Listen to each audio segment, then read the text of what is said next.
प्रिय छात्रगण, मैं रामानुज तिवारी आज क्लास 12th के लिए मैथमेटिक्स का एक टॉपिक लेकर के आया हूं, जिस टॉपिक का नाम है मैट्रिक्स अर्थात आव्यूह।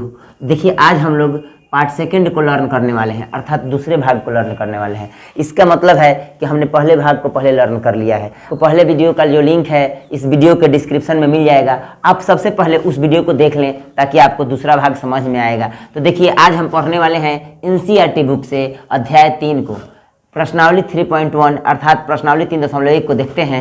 हमारा पहला क्वेश्चन है आव्यूह 2, 5, 19 - 7, 35 - 2, 5/2, 12, √3, 1 - 5, 17 के लिए ज्ञात करें। पहला प्रश्न है आव्यूह की कोटि क्या है।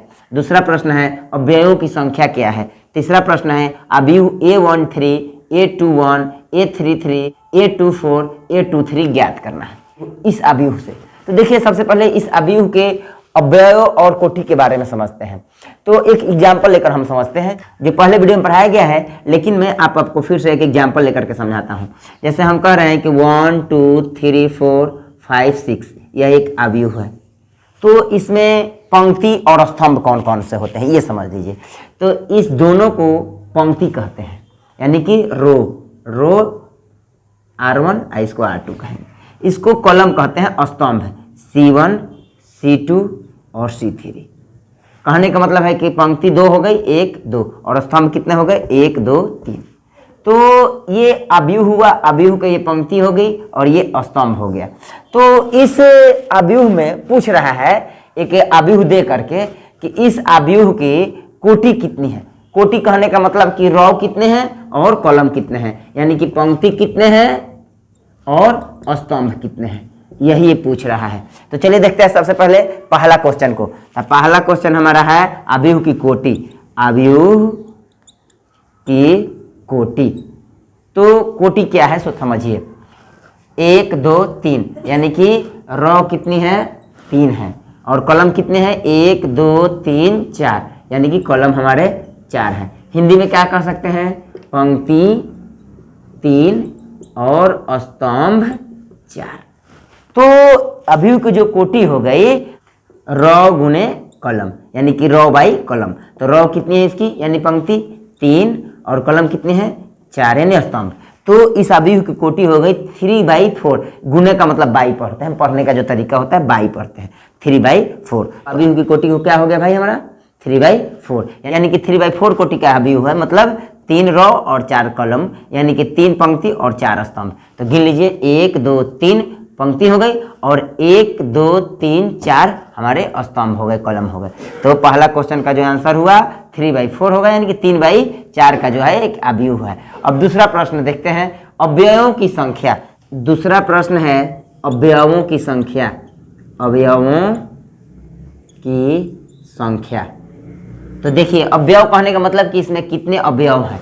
तो अगर हम गिने 1, 2, 3, 4, 5, 6, 7, 8, 9, 10, 11, 12, तो 12 है। लेकिन इस तरह से नहीं बनाया जाता है। इस 12 को निकालने का तरीका क्या है, तो अवयवों की संख्या का फॉर्मूला होता है पंक्तियों की संख्या, पंक्तियों की संख्या गुने स्तंभों की संख्या। स्तंभों की संख्या क्या होता है हमारा, अवयवों की संख्या का फॉर्मूला होता है। तो पंक्ति कितने हैं इसमें, 1, 2, 3 पंक्ति है, अगुने स्तंभ कितने हैं, 1, 2, 3, 4, ऐसे ऐसे जो लाइन है वो 4 है। तो 3 चौके 12, यानी कि अवयवों की संख्या कितनी है, 12 है। तो आप आराम से गिन भी सकते हैं एक एक करके, लेकिन वो थोड़ा सा लो क्वालिटी हो जाएगा। और अगर हम डायरेक्ट फॉर्मूला से बनाएं, ये हाई क्वालिटी और सुपर क्वालिटी कहलाएगा। तो चलिए, फॉर्मूला हुआ अवयवों की संख्या बराबर पंक्तियों की संख्या गुने स्तंभों की संख्या। तो यह अवयवों की संख्या होगी। चलिए अब इसमें क्या देखते हैं तीसरा प्रश्न। तो हमारा तीसरा प्रश्न है आव्यूह A13, A21, A33, A24 और A23 ज्ञात करें। सॉल्व, हम सॉल्व करते हैं। A13 कहने का मतलब है कि ये जो आव्यूह हमारा दिया हुआ है, इसमें से पहला जो है किसी भी A, जैसे मान लीजिए A13 लिखा है ना, तो एक जो है एक पंक्ति को दर्शा रहा है, पंक्ति पहला, और जो 3 है स्तंभ 3। तो A13 का मतलब हो गया कि पहले पंक्ति और तीसरे स्तंभ में जो अवयव है उसको लिखना है। तो आइए, ये जो है पहला पंक्ति है, है ना, और तीसरा स्तंभ, ये जो है पहला पंक्ति है, ध्यान से देखिए, ये जो है पहला पंक्ति है और पहला स्तंभ, दूसरा स्तंभ, तीसरा स्तंभ। तो यह जो हो गया पहले पंक्ति का तीसरा स्तंभ जो होगा 19 होगा। तो A13 बराबर क्या हो जाएगा 19। इसी प्रकार A21 बराबर क्या हो जाएगा A21, यानी कि दूसरे पंक्ति का पहला स्तंभ, तो दूसरा पंक्ति का पहला स्तंभ, तो यह हो जाएगा 35। देखिए अब तीसरा है A33, कहने का मतलब तीसरा पंक्ति और तीसरा स्तंभ, A33 का मतलब होगा तीसरा पंक्ति और तीसरा स्तंभ। तो तीसरा पंक्ति और तीसरा स्तंभ में आइए 1 2 3, तो ये हो गया -5।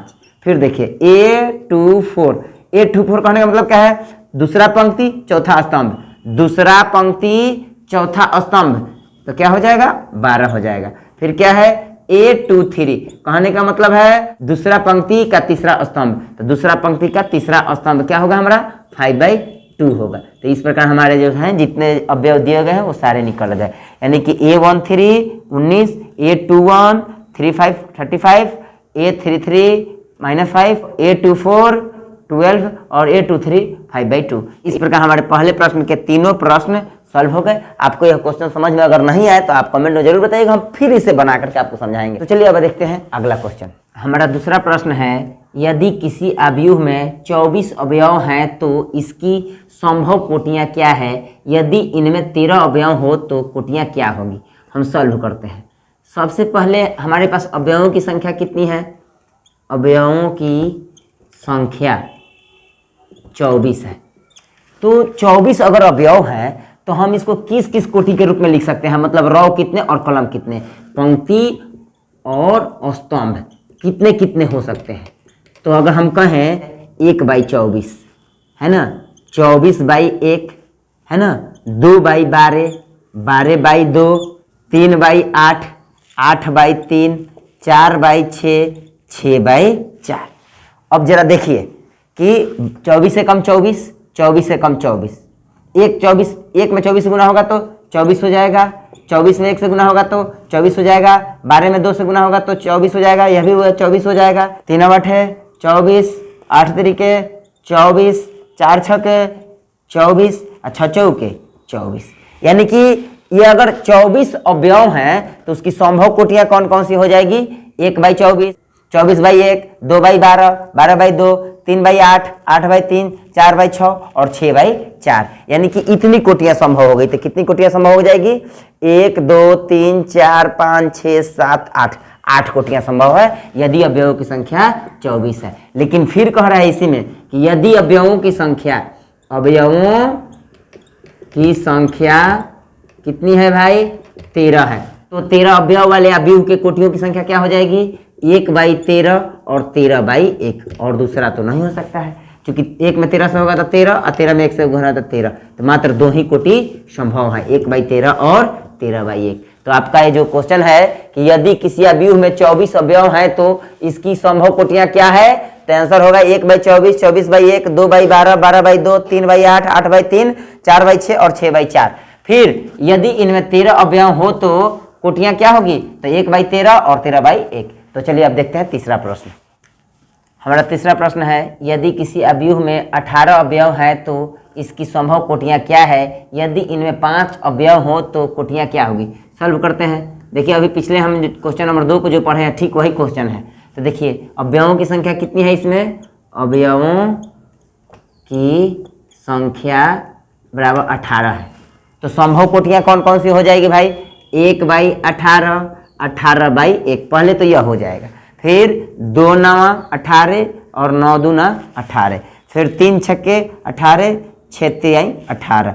इस प्रकार ये सभी हमारी 18 अवयव वाले अवयव की कोटियां हो जाएगी। क्योंकि 18 एकम 18, 18 एकम 18, 2 9 18, 9 दूना 18, 3 छक 18, 6 तिरी 18। अब इसके आगे भी कोई हो तो आप सोच सकते हैं, लेकिन मेरे अनुसार इतनी ही कोटियां संभव है। आप इसको और भी देख सकते हैं कि और कोई है तो नहीं, क्योंकि 1 2 3 और 6 यही 18 के क्या होते हैं, गुणनखंड होते हैं। तो जो गुणनखंड होगा उसी पर तो हमारा कोटि बनता है। तो चलिए अगला जो क्वेश्चन है इसी में, यदि अवयवों की संख्या 5 हो तो अवयवों की संख्या कितनी है, अवयवों की संख्या बराबर 5।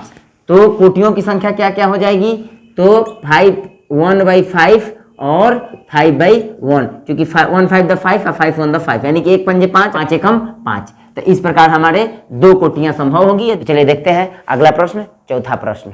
हमारा चौथा प्रश्न है, एक 2/2 अवयव a is equal to aij की रचना कीजिए जिसके अवयव निम्नलिखित प्रकार से प्रदत्त हैं। पहला क्वेश्चन है aij is equal to i plus j का होल स्क्वायर बाई 2। दूसरा क्वेश्चन है aij is equal to i by j. तीसरा क्वेश्चन है aij is equal to i plus 2j का होल स्क्वायर बाई 2। हमको देखिए एक 2/2 का अवयव का रचना करना है जिसके जो अवयव होंगे aij is equal to i plus j का होल स्क्वायर बाई 2 और aij is equal to i by j, और तीसरा जो है aij is equal to i plus 2j के होल स्क्वायर बाई 2, इस प्रकार से प्रदत्त होना चाहिए। तो सबसे पहले हम एक 2/2 का एक अवयव लेते हैं। 2/2 का एक अवयव, तो जिसको a से हमको डिनोट करना है। तो a बराबर हमको 2/2 का लेना है, तो क्या ले सकते हैं हम, a11 और a12, a21 और a22। कहने का मतलब क्या है, जो i होता है i वह पंक्ति को प्रदर्शित करता है और जो j होता है वह स्तंभ को प्रदर्शित करता है। तो पहला पंक्ति का पहला स्तंभ a11 a12 a21 a22, ये 2/2 का एक हमारा क्या हो गया, अवयव हो गया। अब हमको aij यानी कि a11 निकालना है। पहला क्वेश्चन को हम देखते हैं, तो aij के हिसाब से अगर हम निकालें i प्लस j का होल स्क्वायर बाई 2 है ना, तो a11 को निकालते हैं तो i की जगह पर 1 है, तो 1 प्लस j की जगह पर भी 1 है, तो 1 का होल स्क्वायर बाई 2, तो a का 1 2, 2 का स्क्वायर 2 दूना के 4 बाई 2, 2 से 2 काट दिए तो 2, तो 2 हो गया। ये 1 1 हो गया। अब a12 निकालते हैं, a12 इज इक्वल टू क्या हो जाएगा, 1 प्लस j है ना, तो j की जगह पर क्या है 2 है, तो 2 का होल स्क्वायर बाई 2 क्या हो जाएगा, 1 और 2 3 का स्क्वायर 3 3 द 9 बाई 2, यानी कि अब तो ये काटेंगे नहीं, पॉइंट हो गई ना, बटा में छोड़ देना है। फिर तीसरा देखिए a21 तो इसी पर लेना है i प्लस j का होल स्क्वायर बाई 2, तो यानी कि 2 प्लस 1 का होल स्क्वायर बाई 2, तो 2 1 3 का स्क्वायर 9 बाई 2, 9/2 ये रह गया। फिर चौथा अवयव क्या है हमारा, a22, तो क्या हो जाएगा 2 प्लस 2 का whole square by 2, 2 2 the 4 4 4 the 16, 2 2 4 का स्क्वायर करेंगे तो 16 बाई 2, 2 8 16 बराबर 8। तो इस प्रकार हमारा जो अवयव हुआ, इसलिए अवयव a इज इक्वल टू क्या हो जाएगा, देखिए a11 कितना है, a11 2, a12 9/2, a21 9/2, a22 8, ये हमारा पहला का अवयव हो गया। इस प्रकार जो अब शेष 2 क्वेश्चन बच रहे हैं, aij is equal to i by j और तीसरा aij is equal to i plus 2j के होल स्क्वायर बाई 2, इस 2 प्रश्नों को आप सॉल्व करने का प्रयत्न करेंगे। अगर सॉल्व करने में कोई प्रॉब्लम आएगी तो आप कमेंट में जरूर बताइएगा, हम दोनों को फिर से सॉल्व कर देंगे। और प्रिय साथियों, इससे आगे जो प्रश्न होगा हम अगले वीडियो में पढ़ेंगे। आपको यह वीडियो कैसा लगा आप कमेंट करके जरूर बताइएगा। अगर आप हमारे इस एकलव्य गुरु चैनल पर नए होंगे तो हमारे इस चैनल को सब्सक्राइब करना नहीं भूलिएगा। तब तक के लिए नमस्कार।